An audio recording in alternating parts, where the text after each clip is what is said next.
This country was taken by hands as white as his from the brown-skinned fingertips of men like my father's. Christian praying hands of men like my father shattered the walls of the synagogues that he calls his, my grandfather, in Hebrew school. When little Rachel Weinstein raised her hand to say, my daddy tells me that in Israel we should take our bulldozers and bulldoze all the savages that look like Borat but not as funny right into the ocean. All I could hear was the voice of my grandfather crawling from the throat of a fifth grader.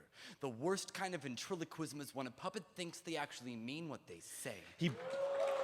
He buries a loaded Glock under his pillowcase like the first stakes in a border fence, telling me if he was younger-bodied, he would join the Minutemen. The worst kind of ventriloquism is when a puppet thinks they actually mean what they say, twisting facts. His marionette string lips repeat that Fox tells him Phoenix is the kidnapped capital of the world. I don't have the heart to inform him that it's illegal aliens that are being abducted by the coyotes who had to take them across the desert in the first place.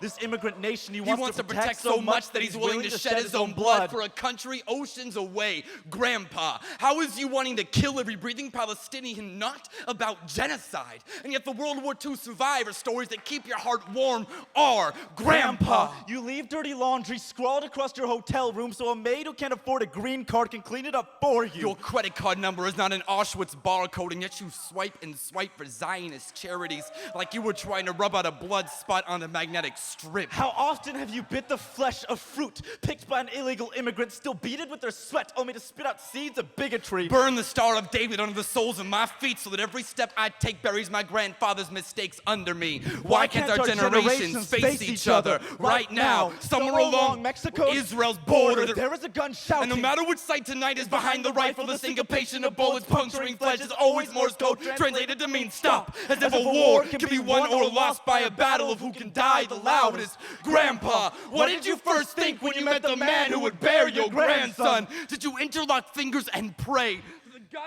Did racist shame tear at you like the skin of an immigrant caught in a barbed wire fence? Did you cry? Did you shatter every mirror inside of you and offer up God the shards as tears? Because one of your lineage cannot bear the pigment of your reflection. This war you would wage on the other half of my family tears me in two. Like people reading pages from the Torah and calling it their Bible. Like people rending limbs from family trees and calling it deportation services. And you ask me how I can believe in peace. You never thought you could have a home of two colors. A home of two prayers, and now you ask me how.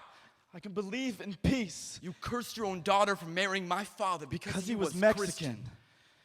And now you ask a melting pot man how I can believe in peace. Grandpa, this is what your love taught me. When you ask me how I can believe in peace, I wish you could listen to yourself. When you tell me how you learned to believe in me,